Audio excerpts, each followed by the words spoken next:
العملية المرة دي مش زي أي عملية. كل اللي عملناه في حياتنا كوم، والعملية دي كوم تاني خالص. آخر مرة بعدها هنبطل. السلام عليكم يا شباب، ايه الاخبار؟ قبل اي حاجه كل سنه وانتم طيبين بمناسبه عيد الاضحى المبارك. يلا يا عم اديك هتدوق اللحمه اللي بقالك سنه ما دوقتهاش. المهم لسه خارج من فيلم ولاد رزق 3 اللي جيب عنوان القاضيه، واللي يعتبر الجزء الثالث من سلسله افلام ولاد رزق، واللي مش هبالغ لو قلت انها تعتبر افضل سلسله اكشن مصريه. فبعد الاعلان وبعد الاخبار اللي شفناها بان المستشار تركي آل الشيخ زود ميزانيه الفيلم 5 مليون دولار، وان الفيلم مصروف عليه في الاخراج والاكشن بشكل كبير، هل خرج الفيلم زي ما كنا متوقعين؟ هل اخذنا جرعه اكشن ممتازه وتقارن باكشن هوليوود؟ كل ده هنتكلم عنه في مراجعه الجزء الثالث من ولاد رزق. فقبل ما ندخل في المراجعه ما تنسوش الاشتراك واللايك، واهم حاجه ما تنسوش تدعوا لاخواتنا في غزه بالنصر القريب. ويلا بينا نبدا المراجعه.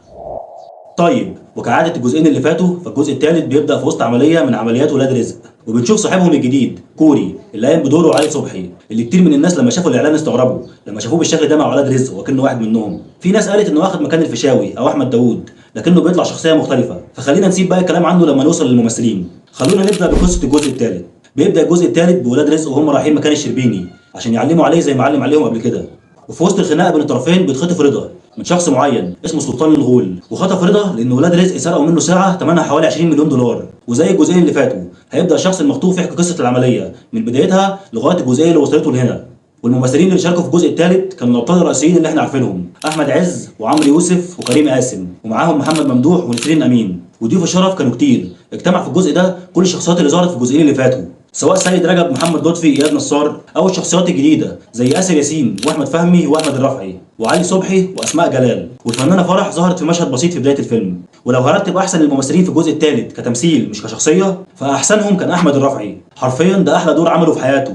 اداؤه للشر كان عالمي، واهم حاجه انه ادى الدور بشكل طبيعي من غير افوره. ومن بعديه يجي بطل السلسله احمد عز، لانه في الجزء الثالث اداؤه كان احسن بكتير من الجزئين اللي فاتوا. ثم علي صبحي اللي ضاف جو كوميدي جامد وكان لايق جدا مع جو ولاد رزق. ومن بعديه سيد رجب اللي مش محتاج اتكلم عنه كتير. سيد رجب ممثل تقيل واضافه لاي عمل، وشخصيه المعلم صقر شخصيه مميزه وهو بيقدر يلونها ويخليها مختلفه في كل جزء عن الثاني.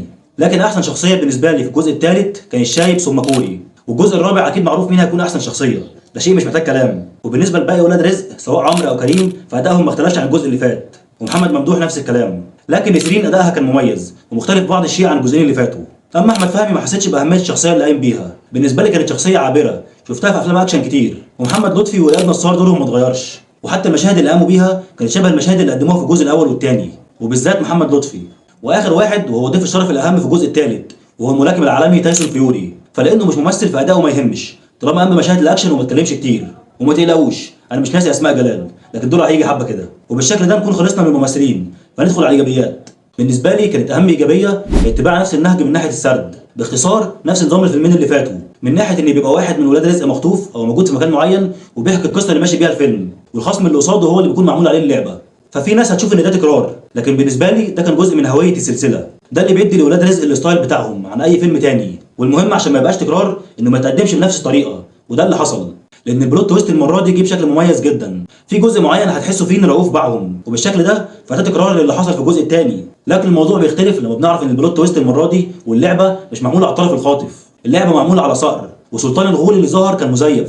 وفي الاخر ولاد رزق بيبيعوا الساعه لفؤاد عشان نوصل لاخر الفيلم ويظهر سلطان الغول الحقيقي، واللي هو ضيف الشرف اللي اتحرق علينا اللي هو كريم عبد العزيز، عشان نهايه الفيلم اتاكد ان في جزء رابع. وده كان خبر مفرح الصراحه. وتاني اهم ايجابيه هي الاخراج والاكشن. الاكشن هو اهم حاجه في ولاد رزق بالنسبه لناس كتير، فهل الجزء ده راضى الناس وقدم لهم احسن اكشن مصري وتفوق على الجزئين اللي فاتوا ولا لا؟ فبالتاكيد الجزء الثالث كان احسن بمراحل من الجزء الاول والثاني من ناحيه الاكشن، وده كان شيء متوقع بسبب دعم المستشار تركي آل الشيخ للفيلم. فشفنا مطاردات اكتر، مشاهد عربيات احسن، خصوصا مشهد الشايب وهو سايق العربيه النقل، ومشاهد الاريال شوت في الرياض كانت ممتازه. لكن احسن مشاهد المطاردات هي اللي حصلت في البوليفارد. فزي ما قلت الاكشن في الجزء ده كان احسن بمراحل من الجزء الاول والثاني. لكن هل كان اكشن ينافس الاعمال الاجنبيه؟ الحقيقه لا، التصوير والاخراج اجنبي وينافس اعمال هوليوود، لكن الاكشن اقل من المتوسط لو هيتقارن مع الاعمال الاجنبيه. فاحنا لسه محتاجين وقت نظبط فيه اللي ناقصنا في الاكشن من افكار وطرق اكشن جديده، ومحتاجين نستعين اكتر بمصممين معارك اجانب ناخد منهم الخبره ونعلي عليهم. وبالنسبه لي فالافضل انك تدور على المصممين المصريين اللي اتعلموا بره لانهم مش قليلين. فالخلاصه الاكشن في الجزء الثالث كان ممتاز، لكنه ما زال لا يقارن بافلام الاكشن الهوليووديه. ولو حد يسالني انا ليه قلت ان الاكشن في ولاد رزق اهم حاجه بالنسبه لناس كتير، فده لانه مش اهم حاجه بالنسبه لي. سرد الاحداث والبلوت تويستات المميزين هم اهم حاجه بالنسبه لي في ولاد رزق. ومن الايجابيات ان دخلت الشايب كانت رايقه وعجبتني، ومشهد الترجمه بتاع ربيع والبت الروسيه فصلني ضحك حرفيا، وكانت فكره كرييتيف. وتمثيل احمد الرافعي كان عالمي، وهو اللي علم الجزء ده بالنسبه لي.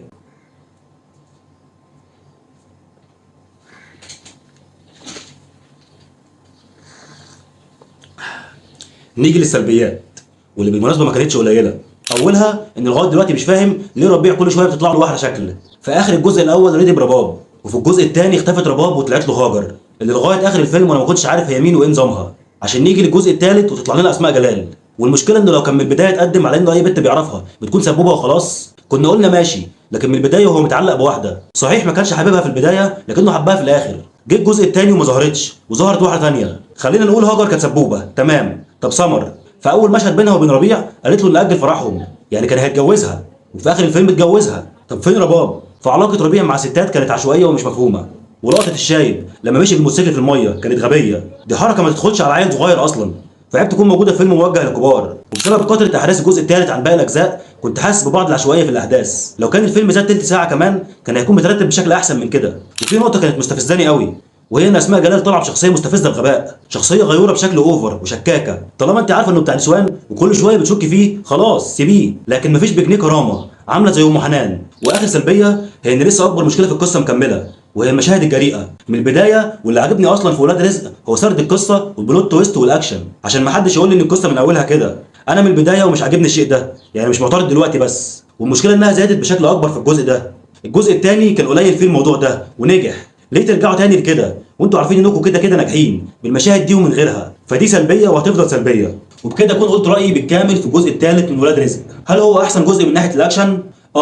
لكن هل كان احسن جزء في السلسله؟ فبالنسبه لي لا. ترتيب الاجزاء الثلاثه بالنسبه لي هيكون كالاتي: الجزء الاول ثم الثالث ثم الثاني. وفي الاخر تقييمي لاولاد رزق الجزء الثالث هو 7.5 من 10. ما تنسوش تعرفوني رايكم في المراجعه، وما تنسوش الاشتراك واللايك والشير. وبس كده، الى اللقاء قريب وسلام.